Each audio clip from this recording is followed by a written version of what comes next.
Have you ever walked away from someone feeling completely drained, even though you didn't argue or do anything wrong?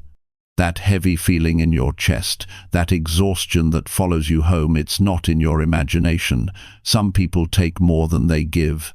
They use your kindness, your patience, and your time until you feel like you have nothing left. And if you've dealt with that kind of energy for too long, you might have started questioning yourself, wondering if you're the problem or if you're asking for too much just by wanting peace. This audiobook is for you if you're tired of walking on eggshells, tired of second-guessing your worth, and ready to take your peace of mind back. Together, we'll talk about how to spot toxic people, how to stop letting them drain your energy, and most importantly, how to rise above their influence without losing your kindness. You'll learn how to stay calm when they try to provoke you, how to protect your emotional space, and how to rebuild your confidence after years of being made to feel small. What makes this journey powerful is that it's not about fighting or running, it's about understanding. You'll see how personal growth, clear boundaries, and self-respect can completely change the way you experience people and relationships. The more you understand your own value, the less control anyone has over you. So, if you've ever wondered how to protect your peace while staying true to who you are, stay with me. By the end of this audiobook, you'll know exactly how to deal with toxic people, not with anger, but with clarity and strength. This is your moment to stop giving away your energy and start living with calm, confidence, and control again. Chapter 1. Identify toxic behaviors early to protect your emotional health. Toxic people rarely announce themselves. They don't come with warning labels or flashing red lights that say, "I'm here to drain your peace." Instead, they often appear charming, helpful, or even caring at first. They might be family members, co-workers, friends, or romantic partners. They may smile at you while slowly eroding your confidence, sense of peace, and emotional balance. The reason it's so important to identify toxic behaviors early is that emotional damage happens quietly. It doesn't always come from big arguments or dramatic betrayals. It often begins with small moments, tiny cuts to your self-worth that add up over time until you no longer recognize how much energy you've lost. Learning to recognize toxic behavior is not about judging others harshly. It's about protecting your emotional health and reclaiming the power to choose what and who deserves space in your life. You can't control how other people act, but you can control how much access you give them to your mind, heart, and time. The earlier you see the signs, the easier it is to distance yourself, set boundaries, or adjust your expectations before deep emotional harm occurs. The truth is, everyone shows difficult behavior sometimes. We all have bad days, moments of frustration, or seasons when we're not our best selves. But toxic behavior is different. It's consistent, draining, and harmful to your mental and emotional well-being. It's a pattern, not an isolated event. When you understand these patterns, you can see them clearly, even when they're wrapped in kindness or guilt. Toxic behaviors often start with control. A toxic person wants to shape your thoughts, emotions, or actions for their own comfort. They might criticize you under the disguise of helping. They might guilt you into doing things you don't want to do by saying you're selfish or ungrateful. They may ignore your feelings, invalidate your experiences, or twist your words to make you question your own perception.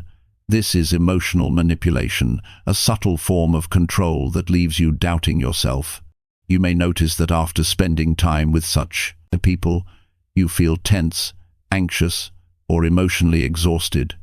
You might replay conversations in your head, wondering if you did something wrong. You might find yourself apologizing even when you did nothing wrong.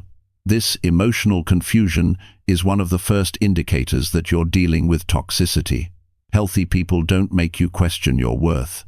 They don't drain your energy or make you feel small. To protect yourself, start by paying close attention to how you feel after interactions. Your body often knows the truth before your mind does. If you feel heavy, nervous, or depleted after seeing someone. That's not normal. Emotional safety feels calm, not confusing. You should be able to be yourself without walking on eggshells. Toxic behaviors can take many forms. Some are loud and obvious, like constant criticism, blame shifting, or yelling.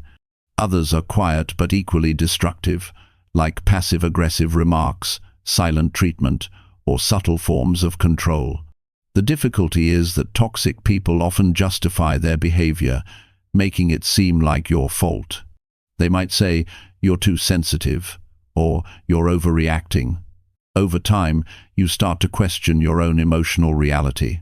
One of the most dangerous effects of toxic behavior is that it can make you doubt your intuition. You might start believing that being treated poorly is normal. You might excuse disrespect because you want peace. But peace built on silence is not real peace, it's suppression. Emotional health begins with truth. It begins with the courage to see things as they are, not as you wish they were. The moment you start identifying toxic behavior early, you regain your power. You stop participating in cycles of emotional chaos. You stop explaining yourself to people who have no interest in understanding you. You stop trying to fix those who benefit from keeping you off balance. The first step is awareness. Awareness brings clarity, and clarity brings strength. When you can name what's happening, you can decide how to respond. Recognize manipulation when it appears. Recognize when someone uses guilt as a tool. Recognize when a conversation leaves you emotionally bruised. Awareness doesn't require confrontation. It simply means seeing things without distortion. Another sign of toxicity is when someone constantly shifts blame. They never take responsibility for their mistakes. Every disagreement somehow becomes your fault. You might find yourself apologizing just to end the tension. That's emotional conditioning. You've been trained to take the blame to keep the peace. But that kind of peace destroys your spirit slowly. You can't fix a relationship that depends on your silence. Emotional health requires honesty with yourself. Ask, how do I feel after spending time with this person? Do I feel respected? Do they listen when I speak? Do I feel free to express myself without fear of criticism? These questions help you evaluate the emotional impact of your relationships. Not everyone who smiles at you has good intentions, and not everyone who disagrees with you is toxic. The key is the pattern. Consistent disrespect, manipulation, or disregard for your feelings is the true marker. Toxic people often thrive on drama. They feed on emotional chaos because it keeps them in control. If there's constant tension or confusion in your connection with someone, that's a sign. Peace doesn't need to be fought for. It's felt naturally when there's mutual respect.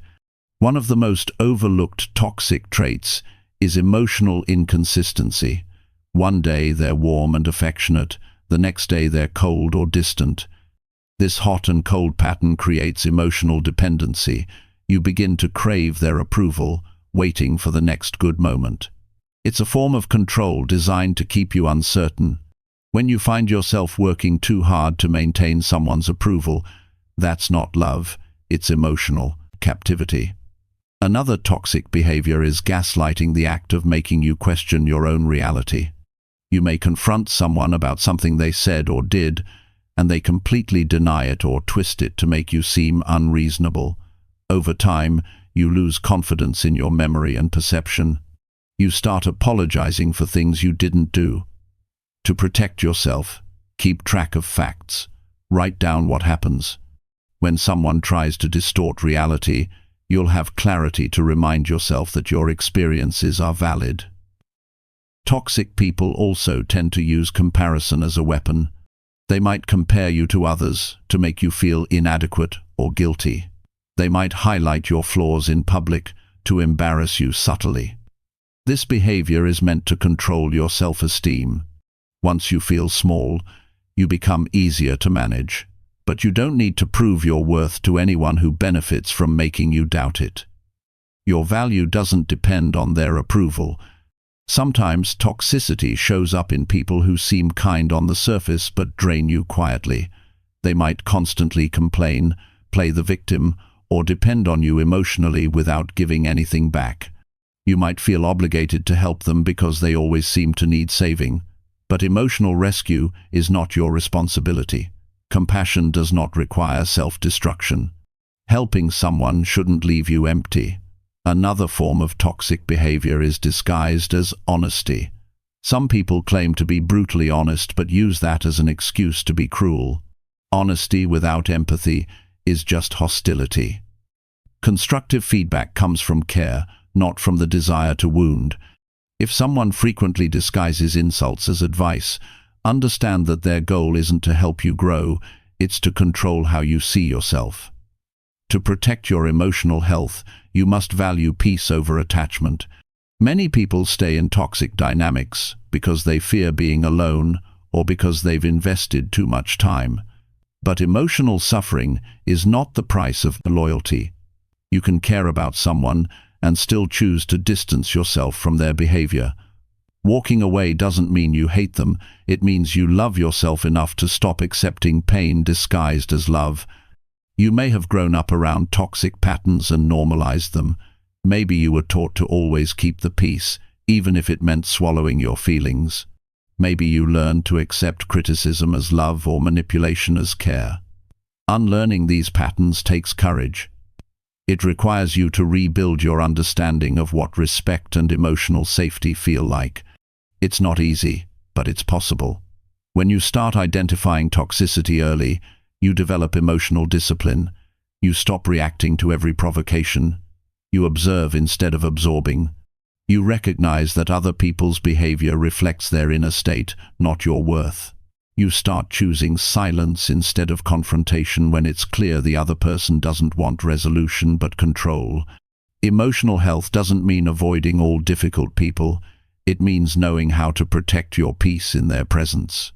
You can't stop others from being toxic, but you can stop giving them the power to shape your mood. The earlier you detect their patterns, the less influence they have over you. There's a quiet strength in awareness. You begin to respond instead of react. You stop trying to explain your boundaries. You realize that not everyone deserves access to your time, thoughts, or emotions. You learn that love without respect isn't love at all. And most importantly, you understand that protecting your emotional health is not selfish. It's survival. Recognizing toxicity early helps you maintain your emotional balance before damage occurs. Think of it as emotional hygiene. Just as you wouldn't allow dirt to build up on your skin, you shouldn't allow negativity to build up in your mind. Observe patterns without denial. The earlier you see them, the faster you can step back and preserve your peace. Emotional health thrives in environments of respect, honesty, and kindness. Anything that consistently makes you feel anxious, small, or unworthy is a warning sign. Listen to those feelings. They're not overreactions, they're guidance. Once you start protecting your emotional energy, you'll notice a shift. You'll attract calmer, more supportive people. You'll find peace in solitude instead of fear. You'll realize that boundaries aren't walls, they're filters that allow in what nourishes you and block what harms you. You can still have compassion for those who show toxic behaviors, but compassion doesn't mean exposure. You can wish them well from a distance. Some people are not meant to walk with you. They're meant to teach you the importance of choosing peace. Every time you recognize toxicity early and step away, you strengthen your emotional muscles. You teach yourself that your well-being matters. Life will always bring challenging personalities. Some will test your patience, others your confidence, but each test is an opportunity to practice emotional clarity. Every time you refuse to participate in someone's manipulation, you grow stronger. Every time you choose peace over reaction, you protect your energy. Your emotional health is your foundation. Without it, everything else, your relationships, your dreams, your confidence starts to crumble. Protect it like your life depends on it, because in many ways, it does. The quality of your life depends on the quality of the people you allow into it. When you identify toxic behavior early, You send a message to yourself that you value your peace more than approval. You show yourself that you are willing to walk alone if necessary, rather than walk with those who harm you. You teach yourself that peace is not something others give you, it's something you protect from within. It takes strength to see people clearly, especially those you love. But clarity is not cruelty, it's maturity. It's the quiet decision to stop betraying yourself for the sake of keeping others comfortable. Toxic people often rely on your kindness, guilt, or confusion to keep control. But once you see their behavior for what it is, the control ends, you reclaim your freedom, and that is the ultimate victory, not revenge, not confrontation, but peace. You stop explaining yourself to those committed to misunderstanding you. You stop waiting for apologies that will never come. You stop internalizing other people's chaos. You become emotionally independent. The world is full of different energies, and not all of them deserve to be near yours. You are responsible for who gets access. Identify the patterns, trust your intuition, and never doubt the signs that something feels off. Emotional health is built not by avoiding all pain, but by learning from it and refusing to repeat it. The moment you choose to see clearly, you begin to heal. The moment you act on that clarity, you begin to grow. Protect your peace early, and you will protect your future.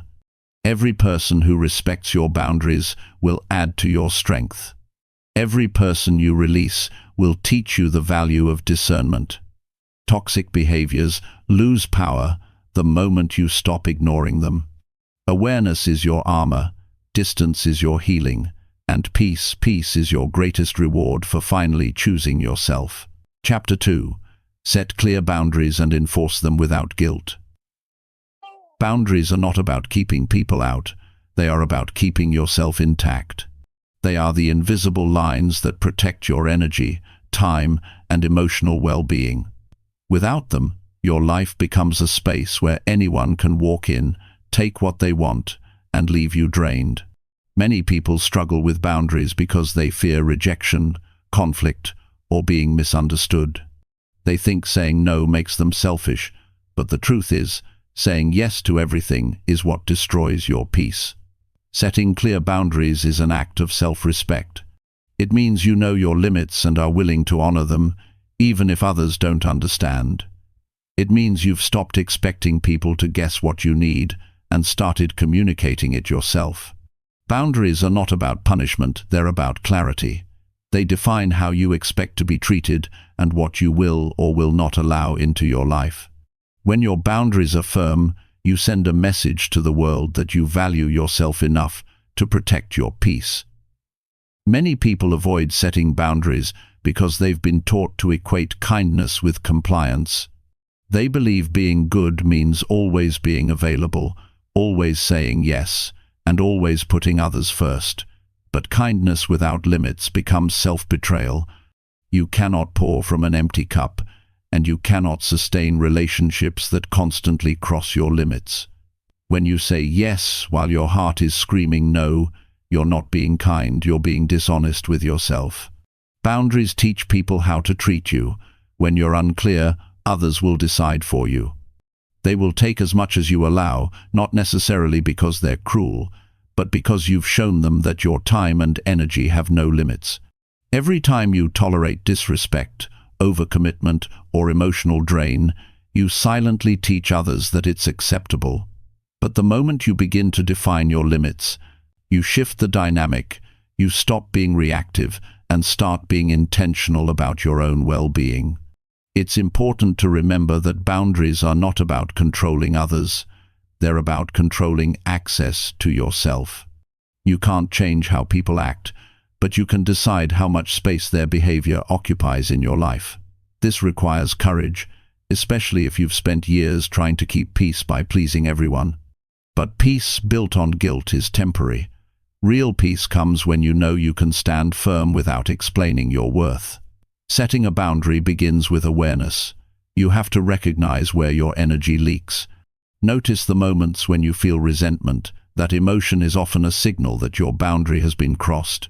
Maybe you said yes to something you didn't want to do. Maybe you stayed silent when you should have spoken up. Every time you ignore those feelings, you reinforce the idea that your needs don't matter. Awareness gives you the chance to correct that pattern by honoring your own limits. When you begin to enforce boundaries, guilt will often show up. That's normal. Guilt appears because you're doing something unfamiliar. You're putting yourself first after years of putting others first. But guilt is not a sign that you're wrong. It's a sign that you're growing. You've been conditioned to associate self-respect with selfishness, but the two are not the same. Healthy boundaries are not rejection, they're protection. They protect your time, emotions, and energy from being drained by what doesn't serve you. Communicating boundaries doesn't have to be aggressive. It's not about raising your voice, it's about raising your standards. You can be firm and kind at the same time. The key is clarity. Say what you mean without over-explaining. For example, if someone consistently interrupts your rest time, you can say, "I'm unavailable after 9 p.m., but we can talk tomorrow." If someone dismisses your feelings, you can say, "I won't continue this conversation if my emotions aren't respected." You don't need to justify your limits. A clear statement is enough. People who benefit from your lack of boundaries will resist them at first. They might accuse you of changing, being distant, or not caring anymore. But that resistance doesn't mean your boundaries are wrong, it means they're working. Every time you enforce a boundary, you challenge the dynamic that kept you stuck. You'll notice that people who truly respect and care for you will adapt, while those who only valued what they could take from you will fade away. That's not loss, it's clarity. You can expect discomfort when you start enforcing boundaries. Growth always feels uncomfortable because it disrupts old habits. You'll have moments when you doubt yourself, when you wonder if you're being too rigid or harsh. But remember this, boundaries don't harm healthy relationships. They strengthen them. They create structure, safety, and respect. The only relationships that crumble when you set boundaries are the ones built on taking advantage of your silence. Boundaries also teach you emotional detachment. When you know your limits, you stop being pulled into unnecessary conflicts. You no longer feel the need to explain every choice or defend every decision. You stop chasing approval and start living in alignment with your own values. Emotional freedom begins when you realize you don't owe anyone constant access to your mind, time, or heart. You can still be caring without being available 24/7. You can still be generous without sacrificing yourself. One of the hardest boundaries to set is with family. Guilt, tradition, and obligation often blur the lines. But family doesn't give anyone the right to disrespect you. Blood may connect you, but boundaries protect you. You can love someone deeply and still refuse to engage in behavior that harms your peace. It's not disrespectful to protect yourself, it's responsible. Your emotional health must always come before cultural expectations or fear of judgment. Work environments also test your boundaries. You might have colleagues or managers who overstep, expecting you to take on more than your share. Saying no in such settings may feel risky, but being overworked and undervalued will cost you more in the long run. Professional boundaries are essential for longevity. Communicate clearly, prioritize tasks, and remember that rest is not laziness, it's maintenance. When you respect your limits, others learn to respect your professionalism. Boundaries also apply to technology and social interactions. Constant notifications, messages, and online noise can drain your attention. Protecting your mental space requires intentional limits, turning off your phone, saying no to unnecessary drama, and allowing yourself silence. You don't owe instant responses to anyone. The world moves fast, but your peace deserves stillness. Setting boundaries will also reveal how you truly see yourself. If you struggle to enforce them, ask why. Do you fear rejection? Do you worry about being misunderstood? Often, the inability to set limits stems from a lack of self-worth. You may subconsciously believe your needs are less important than others, But emotional maturity means understanding that everyone's needs matter equally, including yours. Boundaries are an expression of self-value. They say, "I matter enough to protect myself." Over time, you'll notice that boundaries simplify life. They remove unnecessary drama and confusion. They make your relationships more honest. You'll start attracting people who respect your clarity because they operate from the same level of awareness. You'll no longer waste time explaining your choices to those who are determined not to understand. You'll stop feeling guilty for resting, declining invitations, or choosing solitude. That's what peace feels like: no chaos, no guilt, just quiet confidence in your decisions. It's also important to maintain consistency. A boundary is only as strong as your commitment to it. If you set a limit but constantly make exceptions, people will test it again and again. You must follow through, even when it's uncomfortable. The first time you enforce it, you might shake. The second time, you'll stand firmer. The third time, it'll become natural. Boundaries become part of your identity the moment you stop negotiating them. You'll eventually reach a point where saying no doesn't require explanation. It won't be an act of rebellion, it'll be an act of alignment. You'll understand that your peace is not up for debate. You'll stop apologizing for needing space, for resting, for saying no. You'll realize that people who truly love you will never guilt you for protecting your peace. They'll encourage it. There's a quiet strength that comes with knowing your boundaries and standing by them. It brings self-trust. You start believing in your ability to take care of yourself. You stop waiting for others to protect you because you've learned how to do it on your own.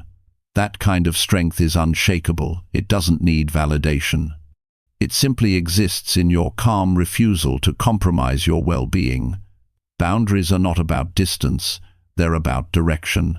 They guide you toward relationships that nourish you instead of deplete you. They help you stay grounded in a world that constantly demands your attention. They remind you that saying no to one thing always means saying yes to something better: your peace, your energy, your growth. And in the end, enforcing boundaries without guilt becomes a way of life. It no longer feels selfish, it feels sacred. It's the quiet discipline of choosing yourself each day, not because you're hard or cold, but because you finally understand that peace is not a gift, it's a responsibility. When you honor your limits, you teach others how to honor you. You stop seeking validation and start living with integrity. Boundaries are the bridge between who you are and who you're becoming. They protect your journey, preserve your energy, and keep you aligned with your purpose. When you set them with clarity and enforce them with calm strength, guilt fades and confidence takes its place. You begin to live with a sense of power that can't be taken away because it comes from within. Chapter 3. Limit exposure to negative people to regain balance. Negativity is contagious. When you spend too much time around people who complain, criticize, or carry a constant storm of pessimism, it begins to seep into your own state of mind. You may not notice it right away, but little by little, you start to feel heavier, less motivated, and more doubtful about your life. Protecting your inner balance requires awareness of the energies you allow near you. Limiting exposure to negative people isn't an act of arrogance, it's an act of emotional hygiene. Just as you wouldn't breathe polluted air by choice, you shouldn't keep inhaling the emotional toxins of others. There's a difference between being supportive and being consumed.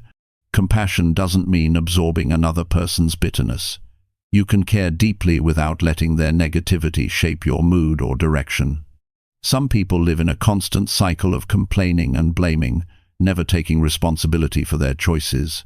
If you spend enough time with them, you start to think like them. You focus on what's wrong instead of what's possible. Protecting your balance begins when you realize you don't need to participate in other people's chaos to prove your kindness. Negative people thrive on attention. They seek reaction because it feeds their sense of significance. They want an audience for their problems, not solutions. When you listen without boundaries, you give them your most valuable resource, your energy. Over time, you'll find yourself mentally exhausted after every interaction. You might start dreading their calls or feeling anxious before meeting them. That's not coincidence. It's your body signaling that something is draining your emotional reserves. To regain balance, you must first accept that not everyone deserves unlimited access to your presence. You can still wish them well without being their constant listener. Reducing contact doesn't mean you hate them. It means you're choosing peace over exhaustion. You can decide how often you engage and how deeply you get involved. The more selective you become with your time, the lighter you'll feel. Balance returns when you stop allowing negativity to occupy space that could be filled with calm and purpose. The hardest part of limiting exposure is dealing with guilt. You might worry that pulling away makes you unkind or selfish. But emotional boundaries are not cruelty, they're clarity. You cannot heal someone by letting them harm your spirit. If a person consistently drains you, leaves you feeling smaller, or dampens your joy, you owe it to yourself to create distance. Sometimes that distance is physical, other times it's emotional. You stop engaging in draining conversations, stop explaining your dreams to those who mock them, and stop giving energy to those who never give it back. Negativity shows up in many forms. Some people are openly critical, finding fault in everything around them. Others are subtle. They might disguise cynicism as wisdom or mask jealousy as concern. They'll question your plans, dismiss your excitement, or remind you of past failures. Over time, you begin to shrink your goals just to avoid their reactions. That's how negativity wins. It convinces you to expect less from life. To regain your balance, you have to reclaim your right to believe in yourself, even if no one else does. Reducing exposure doesn't always mean cutting people out completely. Sometimes it's about adjusting the level of influence they have over you. You can be polite but distant. You can listen without absorbing. You can respond without engaging emotionally. The key is detachment, learning to stay calm in the presence of negativity without letting it control your internal state. When you master detachment, the chaos around you loses power. One of the most powerful habits you can build is selective attention. You don't owe your focus to every opinion or complaint that comes your way. You can choose silence instead of reaction. You can leave a conversation without explanation. You can decline invitations that drain your spirit. Every time you choose not to participate in negativity, you reclaim your energy. You begin to notice more peace, more clarity, and more strength in your thoughts. There are people who carry constant conflict wherever they go. They argue, gossip, or criticize as if it's part of their identity. The problem isn't that they exist, it's that you allow their behavior to influence your emotions. Balance comes from recognizing that you don't have to attend every argument you're invited to. You can choose peace without needing to prove a point. The moment you stop engaging with negativity, you start creating space for serenity. Sometimes negativity comes from those closest to you, family, friends, or colleagues you can't completely avoid. In such cases, your protection must come from within. You can limit exposure by setting time limits on conversations, changing topics when they turn toxic, or mentally distancing yourself when you can't physically leave. Visualization helps imagine an invisible barrier between you and their energy. Let their words pass through without sinking into your emotions. This isn't detachment from care, it's protection from emotional chaos. Your mental balance depends on what you feed your mind daily. If your environment constantly exposes you to criticism and pessimism, it's like watering weeds instead of flowers. Balance is restored when you replace toxic inputs with nurturing ones, positive books, calm music, meaningful conversations, time in nature. The less you surround yourself with negativity, the more you begin to hear your own voice again. Peace isn't the absence of problems, it's the ability to remain centered in the middle of them. It's important to understand that negativity is often rooted in pain. People project what they refuse to heal. While that truth may inspire compassion, it shouldn't justify tolerance of toxic behavior. You can acknowledge someone's struggles without letting them infect your mind. Protecting your peace doesn't mean abandoning empathy. It means directing it wisely. Offer understanding, but don't offer your energy as a sacrifice. Limiting exposure is also about your digital space. Social media can easily amplify negativity through constant criticism, outrage, and comparison. Protect your balance by curating what you consume. Unfollow accounts that stir envy or anger. Spend less time scrolling through arguments and more time reading or creating something meaningful. Every choice you make online affects your emotional state offline. You have the right to shape what enters your mental space. Over time, as you reduce contact with negativity, your body and mind begin to reset. You sleep better. You think clearer. You stop overanalyzing other people's moods and start paying attention to your own. You'll notice that your conversations become lighter and your creativity returns. That's the reward for choosing balance. You get yourself back. You start living from the inside out instead of reacting to external noise. You might face resistance from those who notice your withdrawal. Some may accuse you of being distant or selfish, but understand that people who are used to your constant attention will always notice when you reclaim it. Stay firm. You don't owe anyone endless access to your time or energy. If they truly value you, they'll learn to meet you at a healthier emotional level. If not, their distance becomes a gift. It clears space for peace. One of the greatest realizations you'll have is that not every relationship is meant to continue indefinitely. Some connections were meant to teach you boundaries, not to accompany you for life. Limiting exposure isn't about bitterness, it's about wisdom. It's the understanding that your environment shapes your thoughts, and your thoughts shape your reality. To build a calm, purposeful life, you must guard your inner world from constant negativity. When you learn to limit your exposure, you also learn to trust your instincts. You begin to sense when someone's energy doesn't align with your peace. Instead of ignoring it, you act on it. You exit conversations earlier, leave gatherings sooner, and choose solitude over forced connection. This doesn't make you cold, it makes you conscious. Conscious people protect their peace as carefully as they protect their health. Balance is not something you find outside yourself, it's something you maintain through daily choices. Each time you choose not to engage with negativity, you strengthen your emotional resilience. Each time you refuse to participate in gossip or pessimism, you preserve your clarity. Each time you limit contact with draining people, you make room for genuine connection. Over time, you'll realize that peace doesn't need explanation. It simply exists in your quiet decision to stop feeding what doesn't nourish you. The less you expose yourself to negative influences, the more you return to your natural state, calm, clear, and centered. You stop chasing approval from those who thrive on misery and start seeking alignment with those who value growth. Limiting exposure to negativity isn't isolation, it's liberation. It's choosing to surround yourself with people who inspire you instead of deplete you. It's recognizing that your mind is sacred and deserves protection.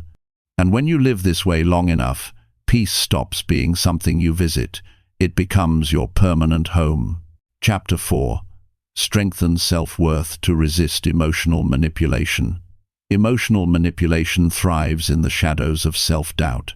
When a person lacks confidence in their own worth, they become an easy target for those who seek to control, guilt, or diminish others to feed their ego. The ability to resist manipulation begins with a deep and unwavering belief in your own value. It's not arrogance, and it's not pride, it's clarity. It's the quiet strength of knowing who you are and refusing to let anyone redefine you. To strengthen your self-worth is to take back ownership of your mind, your emotions, and your sense of direction. Without it, you become vulnerable to those who will twist your kindness into weakness and your empathy into obligation. The first step in strengthening self-worth is to stop seeking validation from people who do not value you. Many toxic individuals are skilled at making you feel small, often by offering approval one moment and criticism the next. They create confusion, making you believe that your worth depends on their opinion. You begin walking on eggshells, trying to win their approval, thinking that if you just behave a little better, they'll finally treat you with respect. But that cycle never ends, because their power depends on your insecurity. The day you realize that you do not need their validation is the day their influence over you starts to crumble.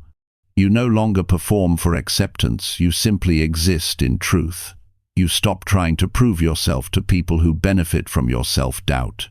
True self-worth is built quietly through self-respect. It's the inner agreement that you will no longer betray yourself just to keep others comfortable. You stop saying yes when you mean no. You stop allowing people to cross lines and call it love. You stop sacrificing your peace just to avoid conflict. This shift doesn't happen overnight. It requires consistent awareness.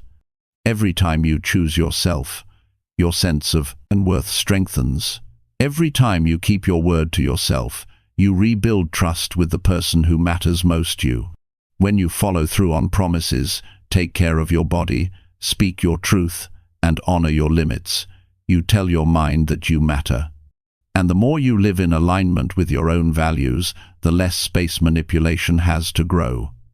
People with low self-worth often confuse pleasing others with maintaining peace. They think that saying no will cause rejection, so they endure disrespect to stay liked.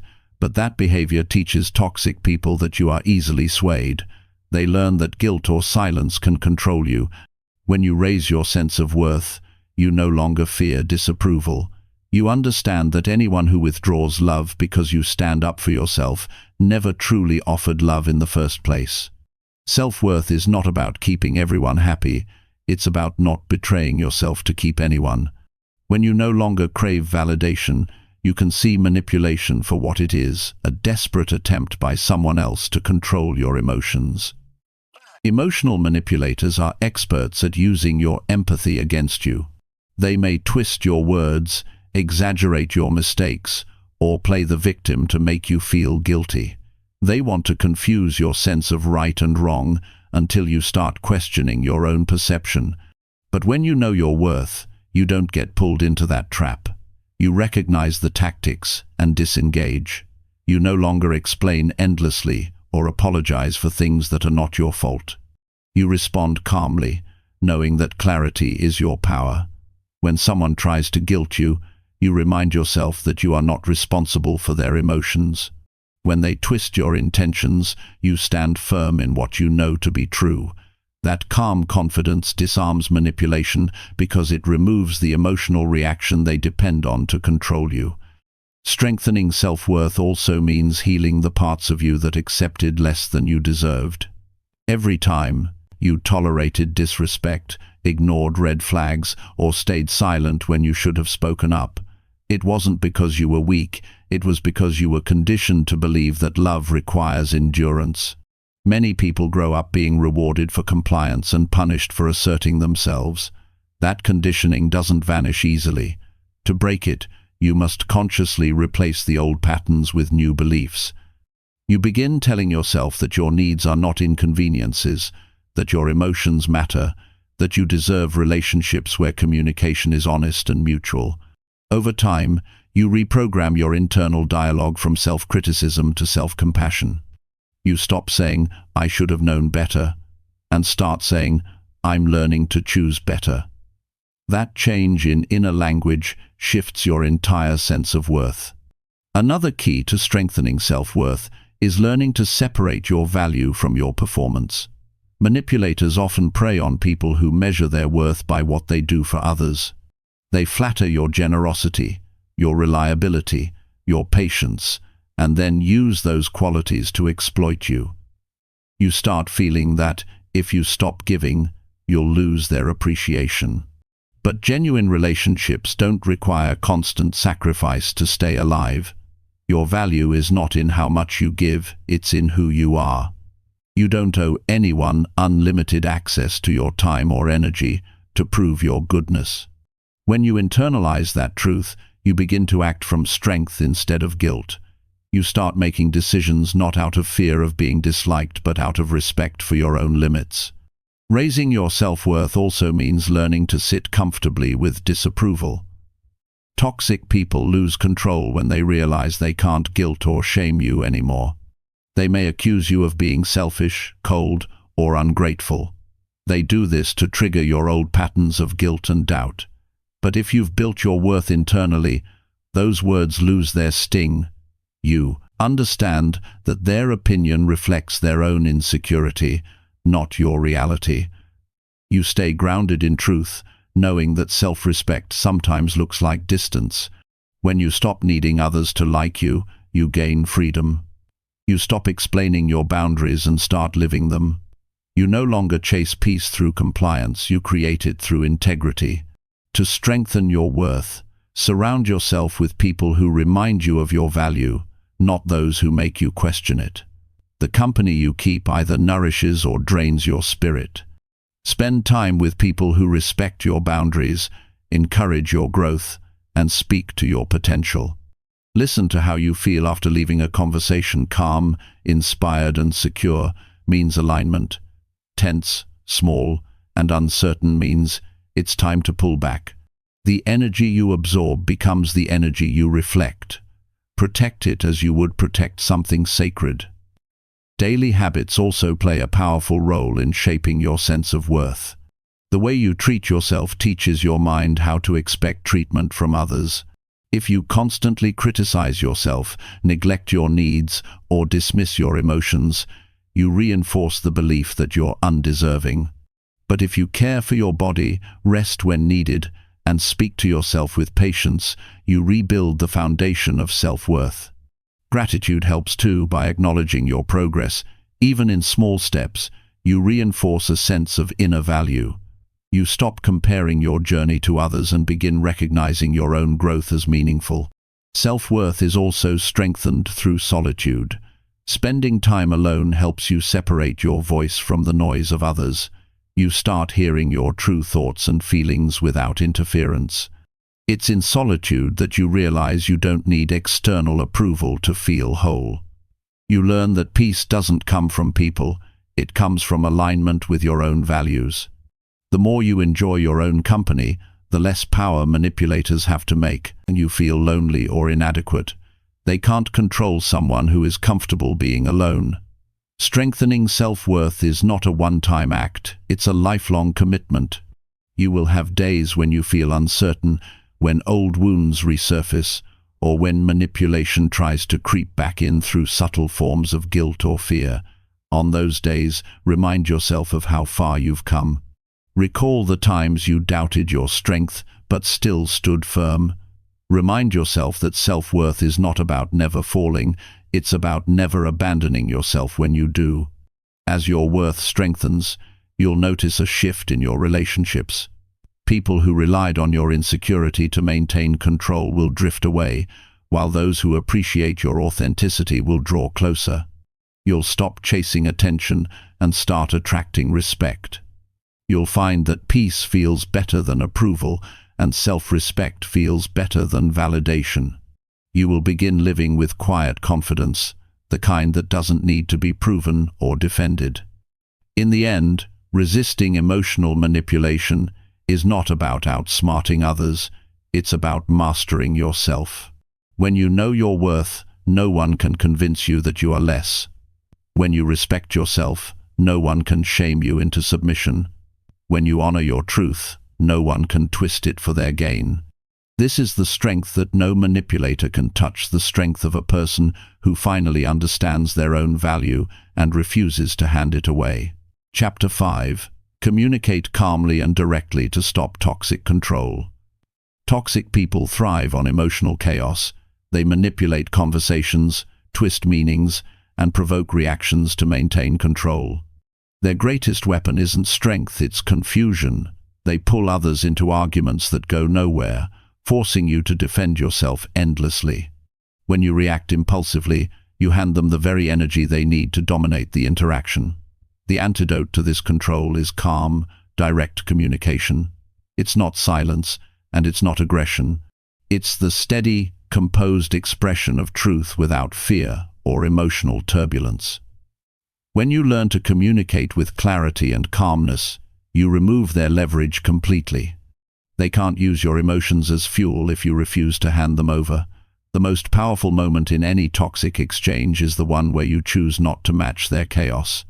Toxic individuals often escalate conversations to create emotional imbalance. They speak louder, throw accusations, or shift blame. They want you to lose composure so that the focus moves away from their behavior and onto your reaction. But when you stay calm, the dynamic changes. Your silence between sentences, your steady tone, and your composed posture communicate more strength than 100 angry words ever could.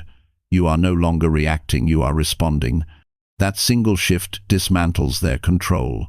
To communicate calmly doesn't mean you suppress emotion, it means you regulate it before you speak. It's the discipline of pausing long enough to let reason return before responding. This pause gives you space to decide what truly needs to be said and what doesn't deserve your breath. When you learn to observe your feelings instead of being consumed by them, you gain the power to choose your words wisely. Calm communication is not weakness, it's mastery. It shows that your emotions belong to you and no one else. Direct communication, on the other hand, is the act of speaking truth without disguise. Toxic people thrive on ambiguity because it leaves room for manipulation. When you hint, soften too much, or expect them to just understand, you create an opening for denial and confusion. Direct communication removes that opening. It sets a clear boundary between what is acceptable and what is not. It doesn't require shouting or defending, it simply requires honesty. A calm, firm statement like, "That behavior is not okay with me," carries more power than a long, emotional explanation. Clarity leaves no space for distortion.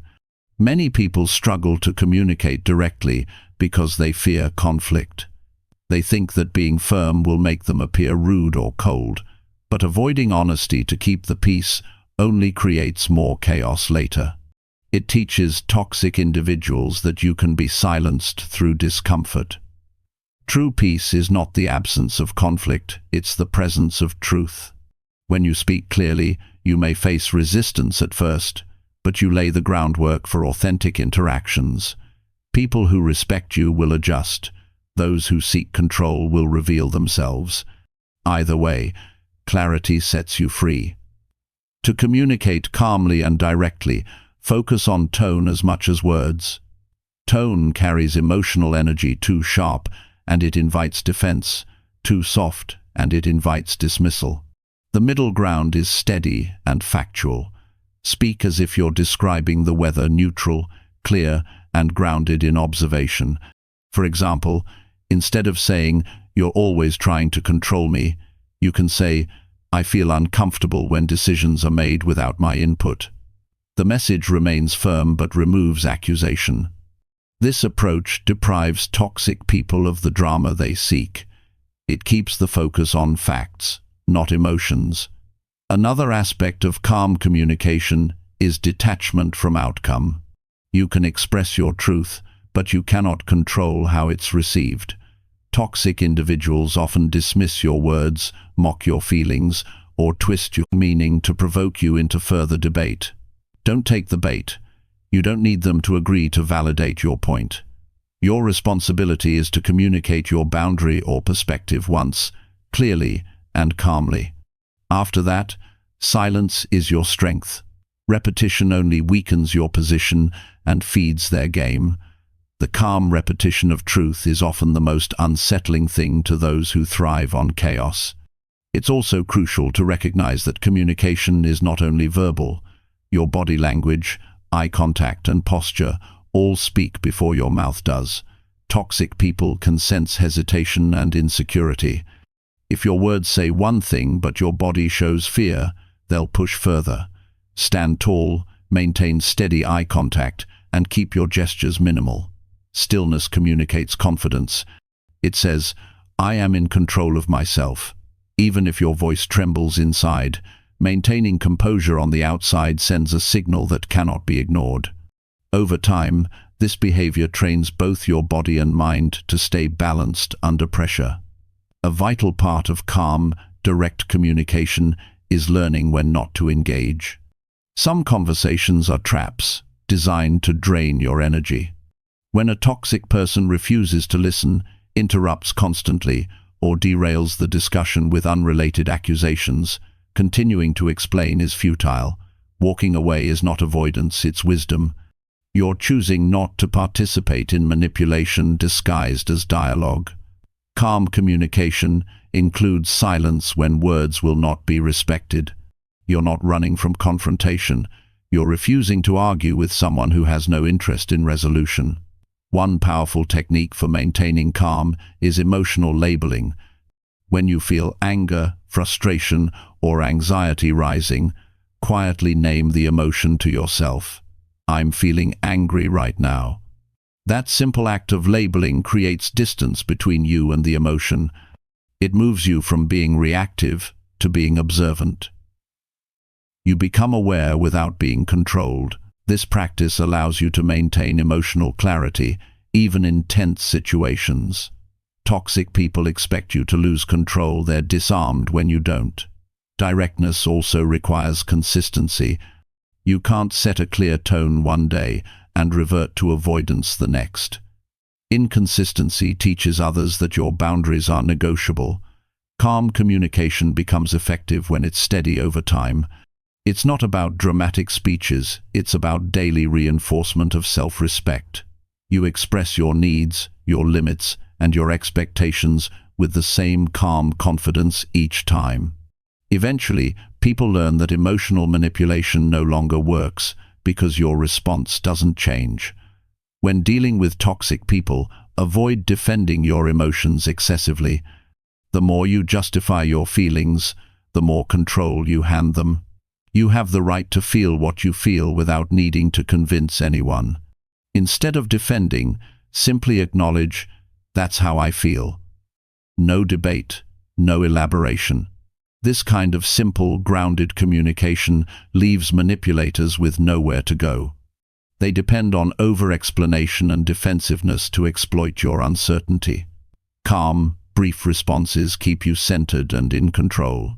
It's also wise to remember that calm communication is not passive.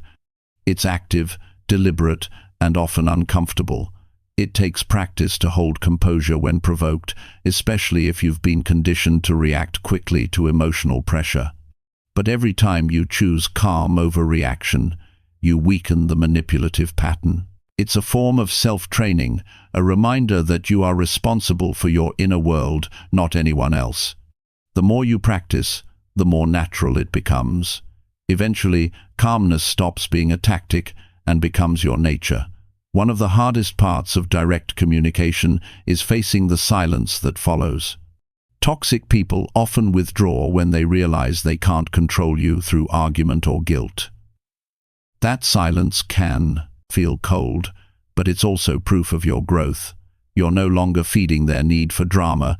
You're teaching them that respect is the only way to engage with you. Over time, this approach either transforms the dynamic or drives them to seek control elsewhere. Either outcome restores your peace. Calm and direct communication doesn't just protect you, it reshapes your entire environment. People start treating you differently when you speak with clarity and composure. You become someone who cannot be easily provoked, manipulated, or guilted into submission. You stop wasting energy on endless explanations and start using that energy to live intentionally. Conversations become cleaner, shorter, and more productive. You no longer chase understanding from those who refuse to give it. You simply stand in your truth and let it speak for itself. The more you practice this, the more you notice how unnecessary most emotional battles truly are. You realize that control only exists where reaction lives. When you remove reaction, manipulation dies. You become someone who leads with inner strength, not fear. You understand that real power lies not in speaking the loudest, but in staying calm when others lose control. This calmness is not detachment from emotion, it's command over it, and that command is what ends toxic control once and for all. Chapter 6. Choose peace over arguments to conserve your energy. Peace is not found in the absence of noise, it's found in the decision not to be drawn into it. There will always be people who thrive on conflict, who find satisfaction in arguments that lead nowhere, and who seek to pull you into emotional battles to assert dominance or relieve their own frustrations. These individuals are not looking for understanding, they are looking for reaction, and the moment you take the bait, you hand over your energy, your focus, and your calm. Learning to choose peace over arguments is not about surrendering or pretending to agree, it's about mastering the art of selective engagement. It's the discipline of knowing when silence protects your power and when words simply drain it. Every argument has an emotional price. The more you engage in unnecessary debates, the more you exhaust your mental clarity. Toxic people are masters at provoking defensiveness. They bring up half-truths, twist your intentions, and play on your empathy. They don't argue to solve problems, they argue to pull you into confusion. The energy you spend trying to explain yourself to someone committed to misunderstanding you is energy you could have used to move forward in peace. Choosing not to argue doesn't mean you lack courage. It means you refuse to waste your strength on those who are not ready to hear truth. The ability to walk away from an argument begins with emotional discipline. When someone pushes your buttons, the natural impulse is to defend your position, to prove your point, or to clear your name. But peace requires you to rise above that impulse. It's about staying anchored in your purpose rather than getting lost in the chaos of reaction. The moment you recognize that your peace is more valuable than being right, your relationships and your state of mind begin to change. You start realizing that not every accusation deserves a response, and not every provocation requires a battle. One of the greatest freedoms comes from realizing you do not need to attend every argument you're invited to. People who are committed to misunderstanding you will always find something to twist, even in your most well-intentioned words. Your silence in such moments is not weakness, it's wisdom. It's the decision to conserve your inner energy for what truly matters. Peaceful people are not easily manipulated because they refuse to be emotionally available to chaos. They know their worth does not depend on convincing others to agree.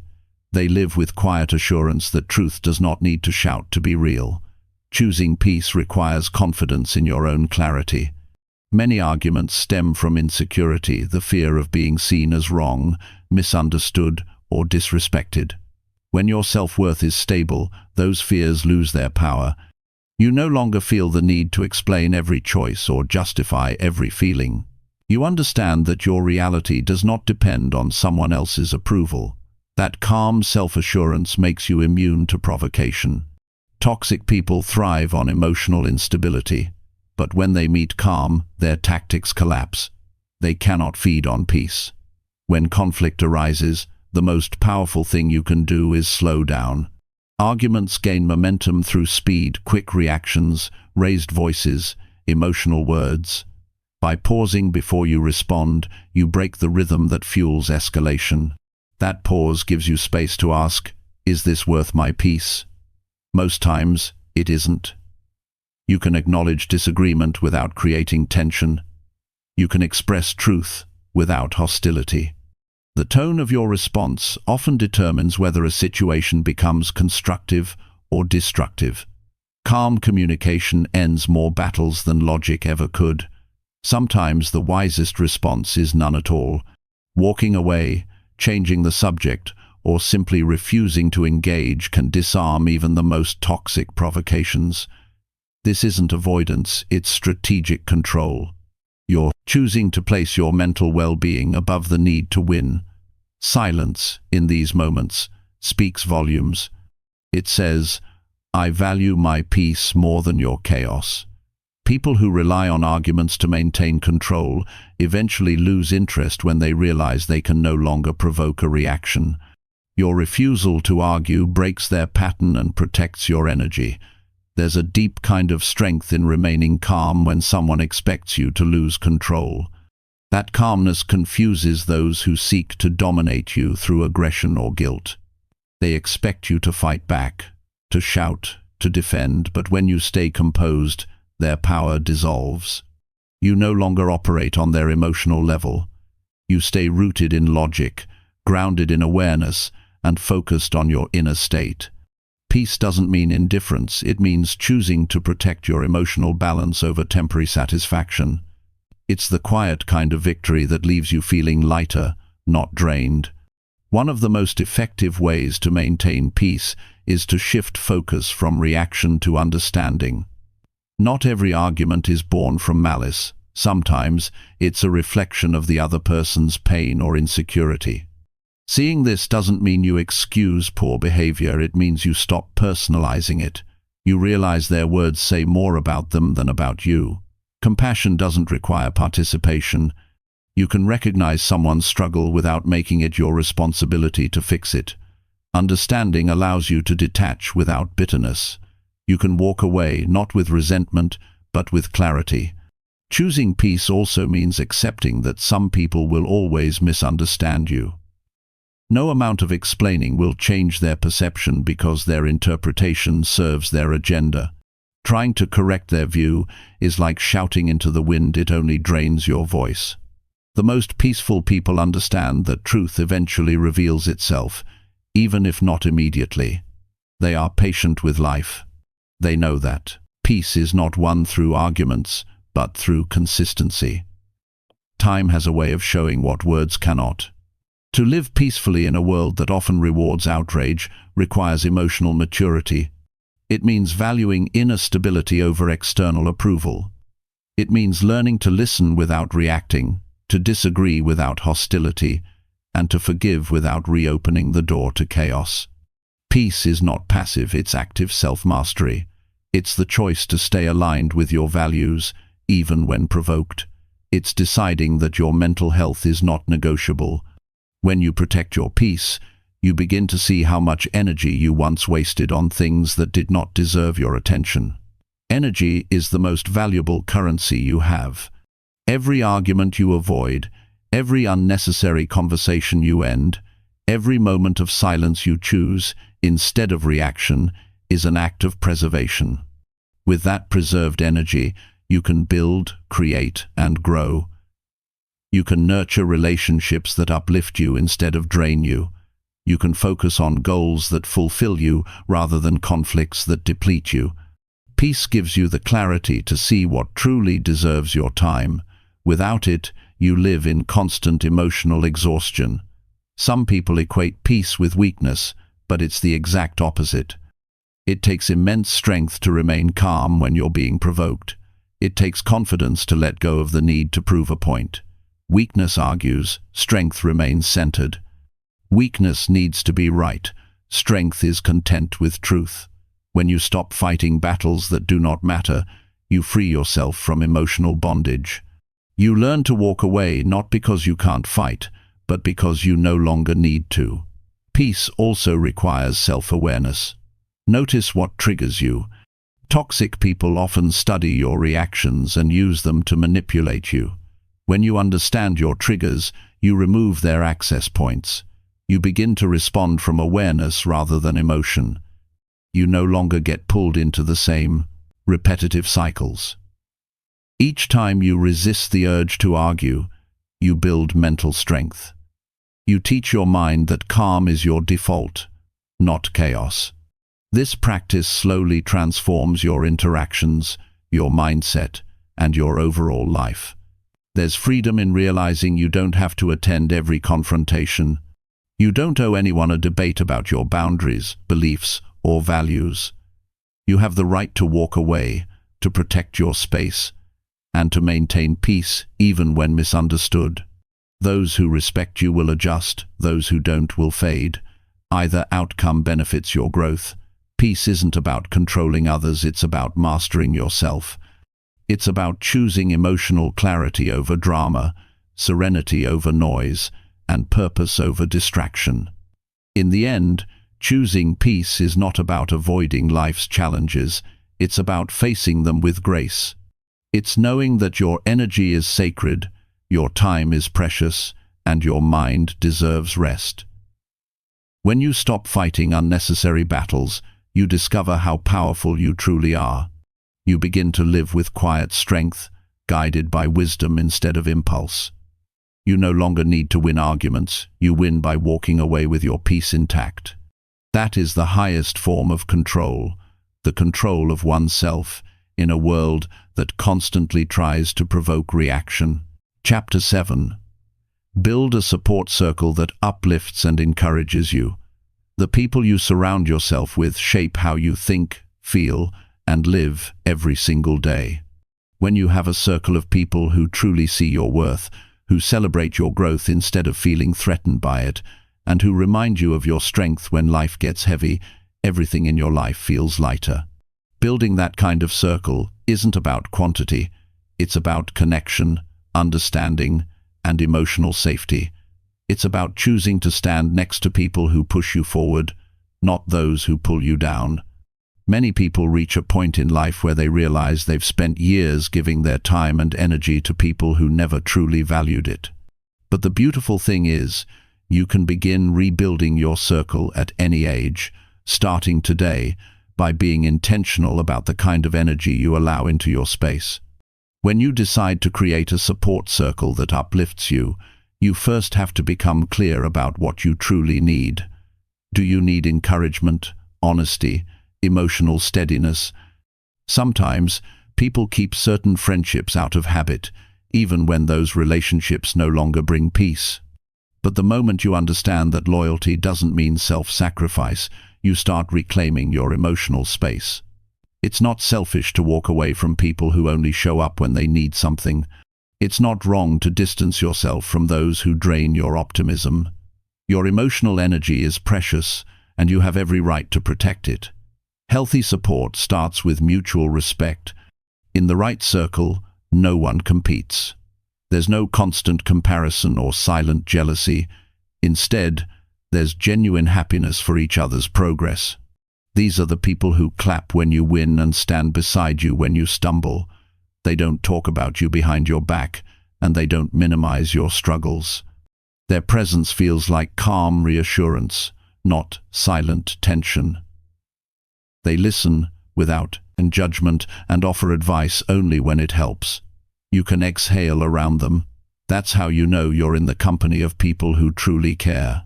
To attract such people, you must also become what you're seeking. Be the one who lifts others without expecting anything in return.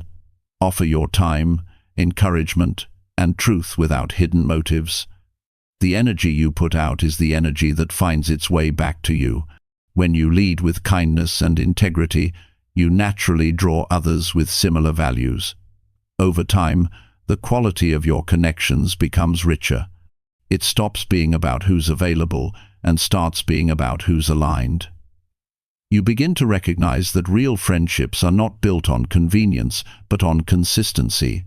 Sometimes, building a support circle also means starting small. Maybe it's one trusted friend who understands your heart. Maybe it's a community group, a book club, or an online space where like-minded people gather to grow. You don't need a crowd. You need sincerity. Surrounding yourself with people who live with compassion and intention reminds you that life doesn't have to be navigated alone. Even in solitude, knowing that you have a circle that believes in you can make you feel supported in ways that words can't fully describe. There's also a powerful shift that happens when you let go of relationships built on guilt or obligation. The silence that follows might feel uncomfortable at first, but soon it turns peaceful. That silence becomes the space where new, healthier connections can form. When you no longer carry the weight of one-sided relationships, your energy changes. You become more confident, more centered, and more selective with who you allow close to you. That's when your circle begins to transform from something draining into something nurturing. The people in your support circle don't have to be perfect, they just need to be authentic. You'll find that some of the best support comes from those who have faced their own hardships and learned empathy through experience. These are the people who won't tell you to just move on when you're hurting. They'll sit with you in silence until you're ready to talk. They'll remind you of your worth when self-doubt creeps in. They'll hold you accountable when you're slipping back into old patterns. That's real support, steady, compassionate, and grounded. As you strengthen your circle, notice how it changes your sense of self. You start believing in your abilities again because you're reminded that you matter. You begin to dream again because your environment feels safe. The human spirit thrives in connection. When you are supported, you feel less afraid to take risks, less hesitant to speak up, and more inspired to keep growing. A good circle doesn't just stand beside you, it reflects your best self back to you until you can see it clearly again. But there's another truth to remember. Sometimes, people who truly support you will challenge you. They won't always tell you what you want to hear. Instead, they'll gently point out when you're avoiding growth, when you're holding back, or when you're settling for less than you deserve. Real encouragement isn't about blind agreement, it's about honest care. It's about someone saying, "You can do better, and I know you will," not to criticize you, but to remind you of your potential. These are the kinds of voices that make you stronger. When you find those people, hold them close. Nurture those relationships with the same care you wish to receive. Reach out often, show appreciation, celebrate their wins too. Support is a two-way flow, and when both sides give freely, trust deepens. Over time, that bond becomes something solid, something that can withstand distance, time, and challenges. You begin to understand that connection isn't about constant communication, it's about mutual understanding that no matter what, you've got at each other's back. You might lose a few people along the way, and that's okay. Growth naturally filters out relationships that no longer align with your peace. Some people can't handle your boundaries or your new sense of self-worth, but their absence clears space for those who can. Life is too short to keep trying to prove your value to those who refuse to see it. Choose instead to invest in people who recognize your worth without needing constant explanation. As your circle becomes more aligned, you'll notice something powerful. You'll begin to flourish emotionally. You'll wake up feeling lighter, your thoughts calmer, your focus sharper. When you share your dreams, you'll hear words of encouragement instead of doubt. When life gets difficult, you'll have people who remind you that you've overcome before and you can do it again.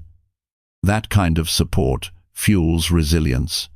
It makes life's challenges feel less like battles and more like opportunities for growth. Remember, no one succeeds entirely on their own. Even the most independent people need encouragement from time to time. You deserve to be surrounded by people who make you feel understood, respected, and appreciated. It's not about needing others to define your worth.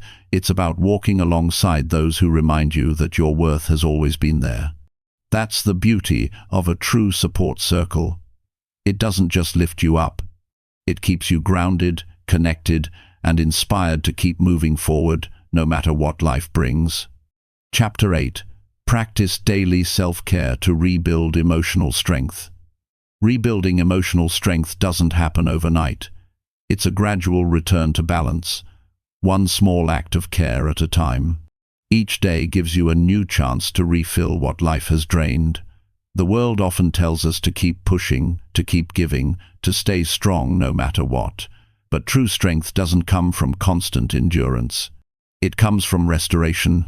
It comes from learning how to pause, how to nurture yourself, and how to listen to what your heart needs before it begins to ache.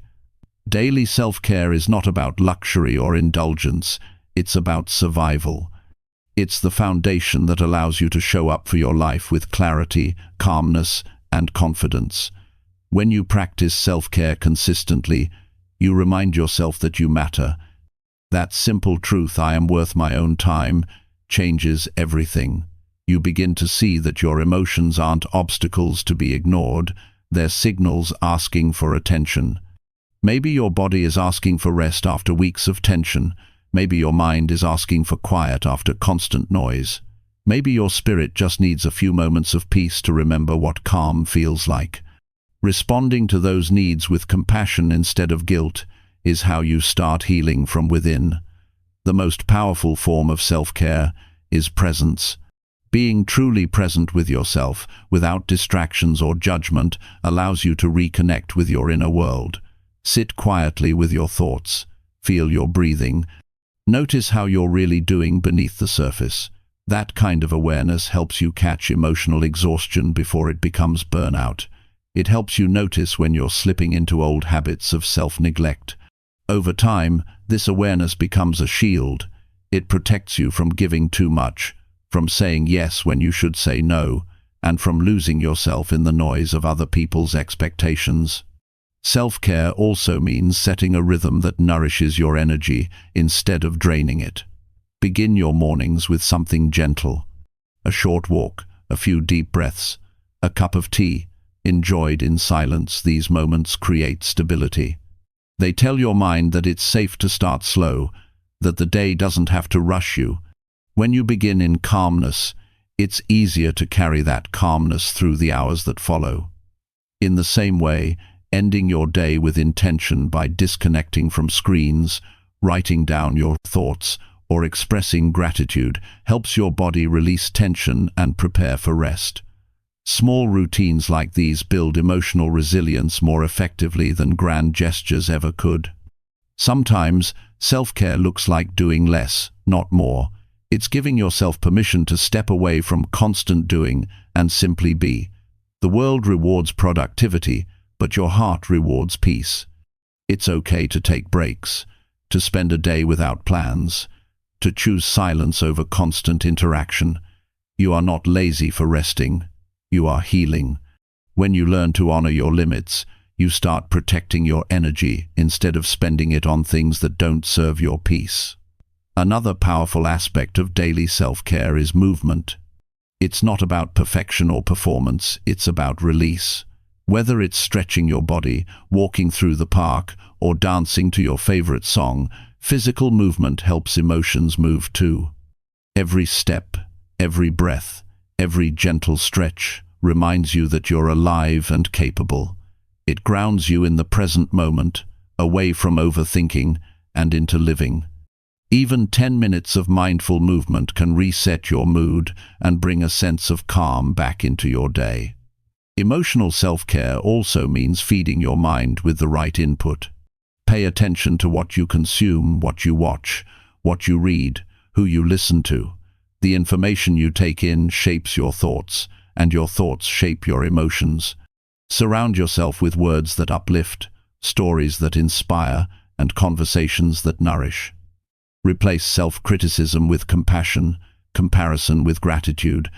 The more you fill your mind with positivity and truth, the less room there is for negativity to take hold. One of the most overlooked forms of self-care is emotional expression. Holding in your feelings doesn't make you strong, it makes you heavy. Strength comes from honesty, from saying, "This hurts," or "I need time," or "I'm not okay right now." Letting yourself feel fully, without rushing to suppress or fix everything, allows pain to move through you instead of staying stuck. Some people find this release through journaling, others through art, prayer, or quiet reflection. What matters is that you give your emotions somewhere to go instead of burying them under busyness. Nourishing your body is another essential part of self-care. It's not just about eating well, it's about eating with awareness. Choose foods that give you steady energy, that make you feel light and focused. Drink enough water, get sunlight, breathe fresh air. These simple habits may seem small, but they influence your mood, clarity, and overall sense of well-being. A well-cared-for body supports a balanced mind. When your physical energy is steady, emotional balance becomes easier to maintain. Part of rebuilding emotional strength through self-care is also learning to forgive yourself. We all have moments where we've neglected our needs or made choices that hurt us. But guilt keeps you stuck. Compassion moves you forward. You're allowed to change your habits. You're allowed to choose differently today than you did yesterday. Every time you care for yourself with kindness, you're rewriting the story of how you treat your own heart. You're showing yourself that you are not a problem to fix. You are a person to nurture. Daily self-care isn't something you do only when you feel broken. It's something you maintain to stay whole. It's the quiet consistency that builds emotional muscle. The more you practice it, the less reactive you become to stress, the more patient you grow with yourself and others, and the faster you recover from emotional setbacks. You stop chasing balance and start living in it naturally. You no longer wait for peace, you create it, moment by moment, through the choices you make each day. In time, you'll notice that caring for yourself shifts how others treat you too. When you value your own and well-being, you set a standard for how you expect to be treated. You'll stop tolerating behaviors that undermine your peace. You'll speak up more easily, take up space without apology, and make decisions that serve your highest good. Self-care strengthens not only your emotions but your boundaries, your confidence, and your self-respect. There's a quiet power that comes from showing up for yourself daily. It builds trust within you, the kind that says, no matter what happens, I can rely on myself.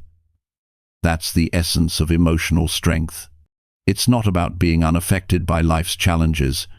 It's about having the resilience to recover, the grace to rest, and the courage to begin again. Each small act of care is a reminder that your well-being is not optional, it's essential. You are not being selfish by choosing to care for yourself. You are sustaining your strength so you can continue to live fully, love deeply, and face life with a peaceful mind and an open heart. Chapter 9. Let go of resentment to free your mind and heart. Resentment is a quiet poison that slowly drains peace from the heart. It begins small, an unkind word left unaddressed, a betrayal that never received closure, a pattern of disrespect that you tolerated for too long. At first, it hides beneath daily routines, buried under distractions and busyness. But over time, it hardens into tension. It colors how you see people, how you respond, how deeply you allow yourself to trust. Holding on to resentment doesn't protect you, it traps you. It keeps your mind circling old pain, forcing you to relive moments that should have long passed. Freedom begins the moment you decide that your peace is worth more than the bitterness that's been living inside you. Letting go of resentment doesn't mean pretending that what happened was acceptable. It doesn't mean forgetting or excusing anyone's behavior. It means choosing to stop carrying the emotional weight of their actions. When someone hurts you deeply, that pain deserves acknowledgement. But once you've faced it, continuing to replay it only gives the past power over your present. Forgiveness, in its truest form, is not about them. It's about you reclaiming your mind from the grip of anger and disappointment. You forgive not because they deserve peace, but because you do. Resentment grows strongest in silence. The things we never say, the boundaries we never express, and the emotions we keep buried, these become the breeding ground for bitterness. To let go, you must first face the truth of what you feel. Be honest with yourself. Admit that you're hurt, frustrated, or betrayed. Denying emotion doesn't dissolve it. It simply drives it deeper. Allow yourself to feel the sting fully, to process it through reflection or writing, to speak it aloud in a safe space if you can. Emotional honesty opens the door to healing because you can't release what you refuse to acknowledge. Once you've named your pain, the next step is to shift perspective. Instead of replaying what went wrong, begin to ask what the experience taught you. Every disappointment holds a lesson. Maybe it showed you the importance of setting stronger boundaries, of trusting actions more than promises, or of recognizing red flags sooner. Pain is often a strict but valuable teacher. The wisdom you gain from it is what transforms resentment into understanding. The key is not to keep standing in the same emotional storm, but to walk out of it, carrying the lesson instead of the anger. A powerful way to loosen resentment's grip is through acceptance. Acceptance doesn't mean agreement, it means acknowledging that the past cannot be changed. What's done is done. The apology may never come. The explanation may never make sense. But your healing does not depend on their awareness or regret. It depends on your willingness to stop waiting for closure from others and create it for yourself. Acceptance frees you from the exhausting desire to rewrite what already happened. It lets you redirect your energy toward living, growing, and finding peace again. When resentment lives in the heart, it drains emotional energy without you realizing it. You may notice that you feel tired even after rest, or irritable for no clear reason. That's what happens when your mind keeps revisiting pain that serves no purpose anymore. Every time you replay old conflicts, you reopen old wounds. To break that cycle, you must become intentional about what you feed your thoughts. Replace mental repetition with release. When the memory surfaces, don't argue with it. Simply remind yourself that you've chosen peace. Over time, the pull of those thoughts weakens, and what once triggered you begins to lose its power. It's also important to understand that resentment often hides beneath pride. The ego says, "I shouldn't have been treated that way, and it's right."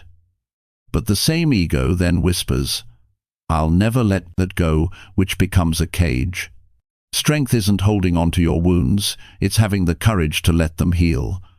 When you let go, you're not erasing the truth of what happened, you're choosing not to let it define you. You rise above the experience by refusing to let it shape your identity or control your emotions any longer. Healing from resentment also involves compassion, though not always in the way people expect. Compassion doesn't mean excusing cruelty or forgetting betrayal. It means recognizing that hurt people often hurt others. Sometimes, those who caused your pain were acting out of their own unresolved struggles. That understanding doesn't erase the damage, but it helps you stop personalizing it. Compassion allows you to step back and see the situation with clarity instead of anger.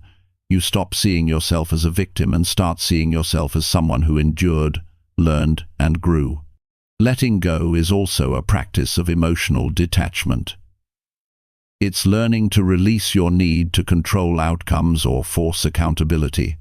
You can't make people understand the harm they caused, and chasing that acknowledgement often deepens your frustration. Detachment is the quiet realization that closure doesn't come from others, it comes from within. When you decide to stop chasing explanations and start building peace, you shift from emotional dependence to emotional strength. You free your attention to focus on what's still within your power, how you live, how you think, and how you choose to move forward. Sometimes, resentment lingers because it has become familiar. Pain can become part of your identity if you've carried it long enough. It feels strange to imagine life without it. But peace is not something you lose by letting go. It's something you gain. When you release resentment, you make space for joy, creativity, and love to flow again. Your mind becomes lighter. Your heart begins to open. You start noticing beauty in small moments, the warmth of sunlight, the sound of laughter, the calm of solitude. These are the gifts resentment blocks from you when you hold on to it for too long. The process of release may not be quick.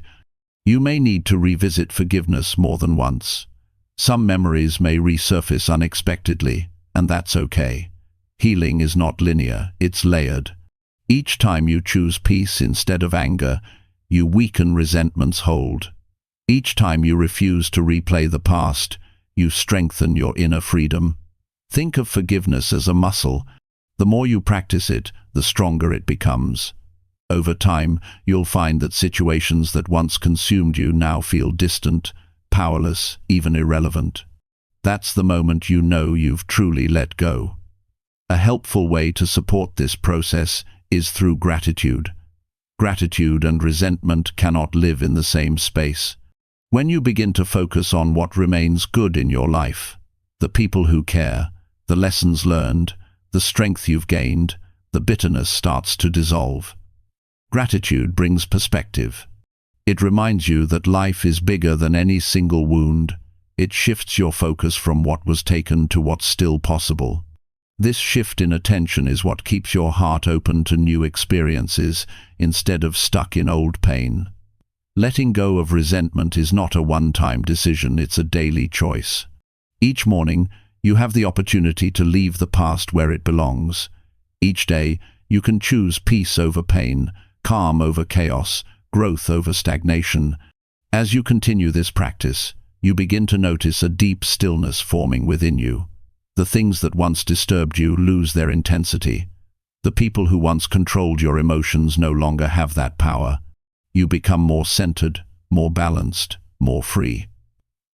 Freedom from resentment is one of the greatest forms of emotional liberation. It opens your heart to trust again, to connect again, to love again. When the mind is no longer weighed down by anger, life feels lighter, more vivid, more meaningful. You start to see that peace isn't something given to you by others, it's something you cultivate through self-awareness and surrender. You realize that forgiveness is not weakness, it's wisdom.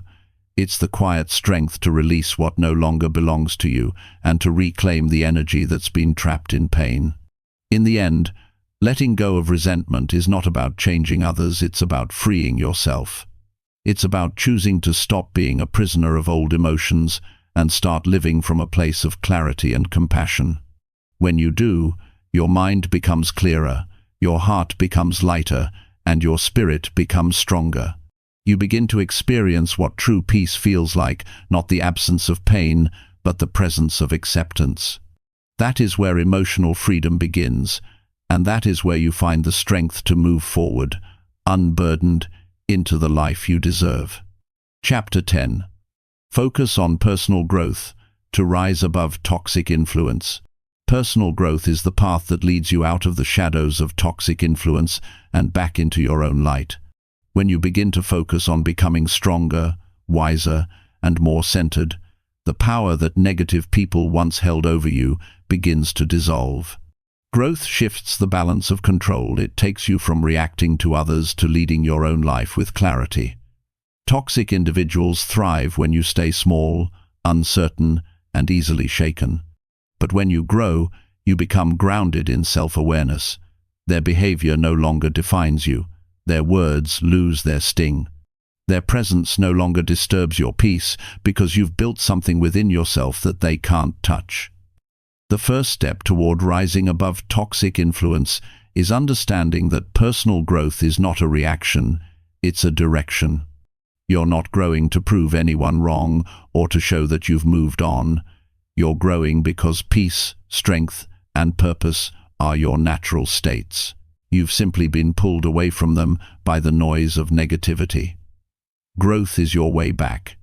It's a conscious choice to turn your attention inward, to nurture your own development instead of trying to change others. When you focus on your own evolution, you remove the fuel that toxic people depend on your emotional energy. Growth starts with awareness. You must first see yourself clearly, without the distortions of others' opinions or the limitations they've tried to impose on you. Toxic people often project their insecurities onto you, making you doubt your worth or your ability. To rise above that, you have to question those internalized voices.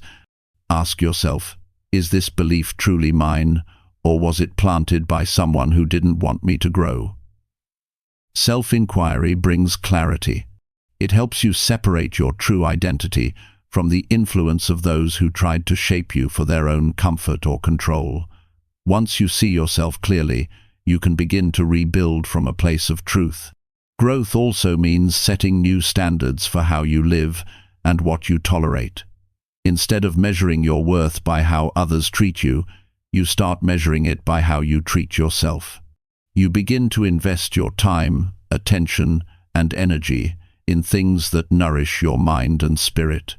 You spend less time explaining yourself to people who don't want to understand and more time developing your own sense of direction.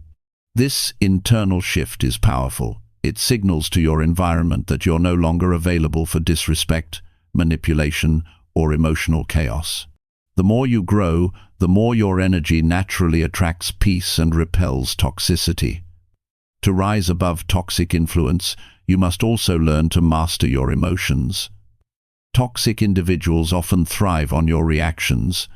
They feed on chaos, on your need to defend yourself, on your attempts to fix what can't be fixed. Emotional control doesn't mean suppressing your feelings. It means choosing where to place your focus. When you stop reacting to negativity and start responding with intention, you regain power. Instead of matching their energy, you maintain your calm. That calmness is strength. It shows that your inner world no longer depends on external approval or conflict. With every moment of restraint, you reinforce your emotional independence. Another key aspect of personal growth is developing your mind. Learn continuously. Read, reflect, and expose yourself to ideas that expand your perspective. Toxic environments shrink thinking. They trap you in cycles of blame, drama, and fear. Growth breaks those patterns by filling your mind with new insights. The more you learn, the more you realize how much control you actually have over your life. Education, whether formal or personal, becomes a form of liberation. It empowers you to make choices from knowledge rather than emotion. It gives you tools to rebuild confidence that toxic people may have tried to erode. Personal growth also requires self-discipline. You can't rise above anything without consistency. Discipline means showing up for yourself, even when motivation fades. It means creating habits that strengthen your mind, body, and character. Wake up early. Move your body. Keep promises to yourself. Work toward goals that reflect your values. Growth doesn't come from comfort, it comes from daily effort. Toxic people often depend on your passivity, on your habit of doubting yourself. Discipline disrupts that pattern. It teaches you that progress is built through small, steady steps that no one can take from you. Equally important is learning to protect your focus. Energy flows where attention goes. If your attention is constantly consumed by frustration, comparison, or resentment, growth slows. But when you direct your attention toward progress, gratitude, and purpose, you start gaining momentum. Every time you notice yourself drifting into negativity, gently pull your focus back to something constructive. Write, create, learn, reflect. Do anything that reminds you that your life is about more than reacting to others. Focus is power.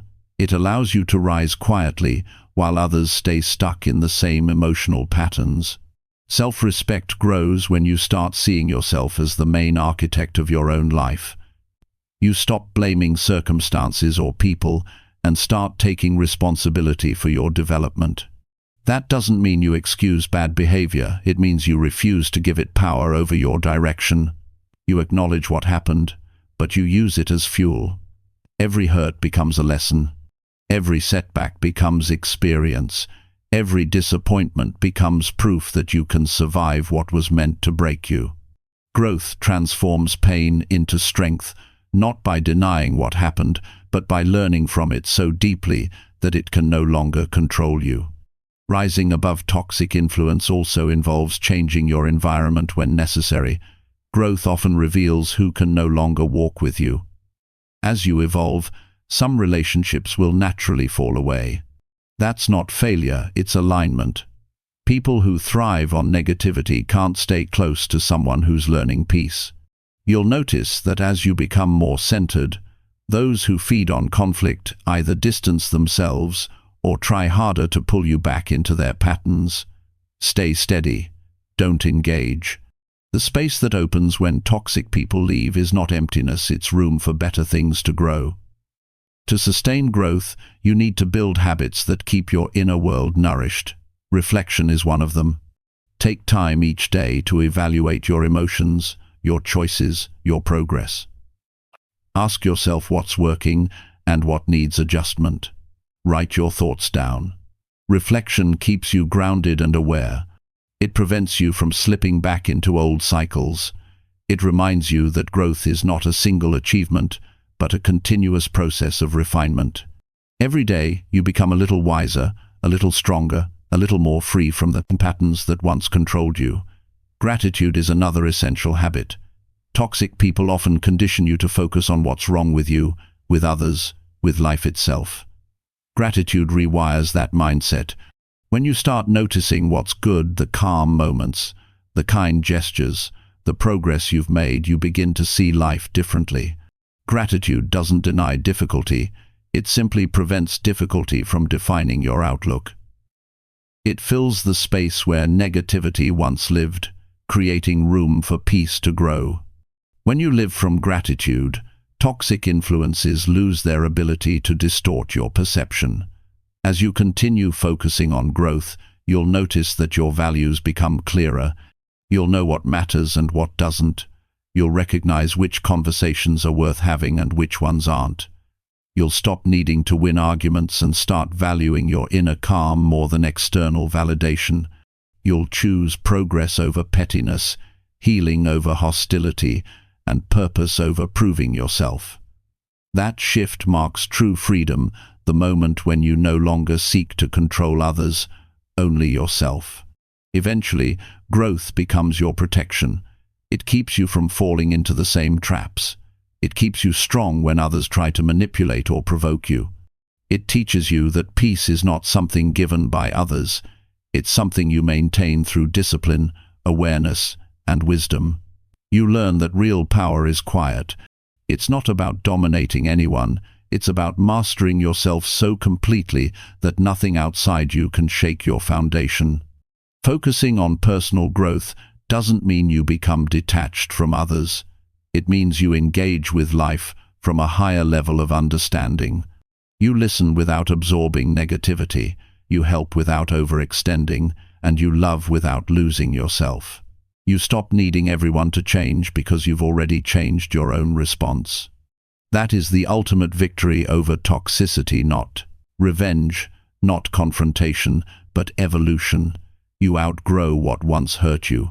Rising above toxic influence is not about escaping the world, it's about transforming how you exist within it. When you dedicate yourself to growth, you stop living on emotional defense. You start building, creating, and leading your life with strength and serenity. You become the calm in the storm, not because life gets easier, but because you've become wiser. Growth gives you the ability to face chaos without losing your balance, to encounter negativity without absorbing it, and to stand firm in who you are no matter what others project. The higher you rise, the clearer you see that peace is not something found, it's something practiced. Growth is the ongoing choice to stay aligned with your values, to keep improving, to keep learning, to keep becoming. Toxic people may try to pull you backward, but you'll find that they can't reach where you're going. You've chosen a higher path, one built on awareness, strength, and self-respect. That path doesn't lead away from life. It leads deeper into it, toward the kind of freedom and peace that can never be taken away once you've earned it through growth.